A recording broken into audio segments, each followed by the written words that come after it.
નમસ્કાર, આપ જોઈ રહ્યા છો ઇન્ડિયા ન્યૂઝ ગુજરાત। હું છું આપની સાથે રૂચા પંડ્યા।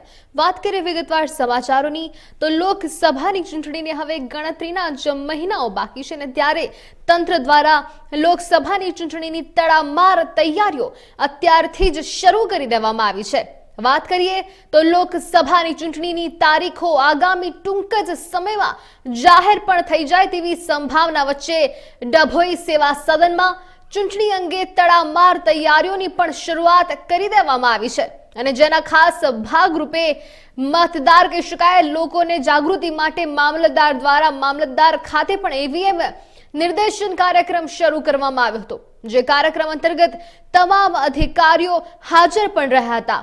ખાસ અહીં જો ઉલ્લેખ કરવામાં આવ્યો તે રીતે વાત કરીએ તો ઈવીએમમાં થતી કોઈ પણ પ્રકારની ટેકનિકલ ખામી તેમજ અન્ય અનેક બાબતો વિશે પણ અહીં ખાસ સમજૂતી આપવામાં આવી હતી અને આ સાથે જ ઈવીએમમાં મત ગણતરી કેવી રીતે કરવી તે બાબતે પણ ખાસ લોકોને સમજૂતી અહીં આપવામાં આવી હતી। અને ત્યારે વાત કરીએ તો ચૂંટણી પંચ દ્વારા આગામી ટૂંક જ સમયમાં જે લોકસભાની ચૂંટણી જાહેર કરવામાં આવે તે પહેલા જ તંત્ર દ્વારા તડામાર તૈયારીઓ પણ ખાસ શરૂ કરી દેવામાં આવી છે।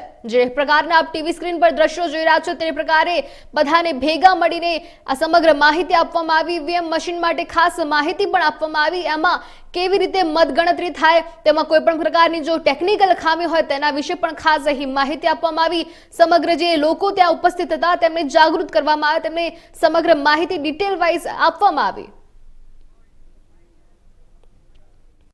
આગામી લોકસભા ચૂંટણીની તૈયારીના ભાગરૂપે સરકારશ્રીના માર્ગદર્શન મુજબ 21 છોટાઉદેપુર લોકસભા મત વિસ્તાર તેમજ 140 ડભોઈ વિધાનસભા મત વિસ્તારમાં ડભોઈ તાલુકા સેવા સદન ખાતે ઈવીએમનું નિદર્શન ચાલુ કરવામાં આવ્યું છે, જેમાં ગ્રામ્ય વિસ્તારમાંથી આવતા તમામ નાગરિકો તેમજ શહેરી વિસ્તારમાંથી આવતા તમામ નાગરિકો ઈવીએમનું નિદર્શન લઈ ઈવીએમ વિશે જાણકારી મેળવે અને એના અનુસંધાને જાગૃત થાય એવી સૌ નાગરિકોને મારી જાહેર અપીલ।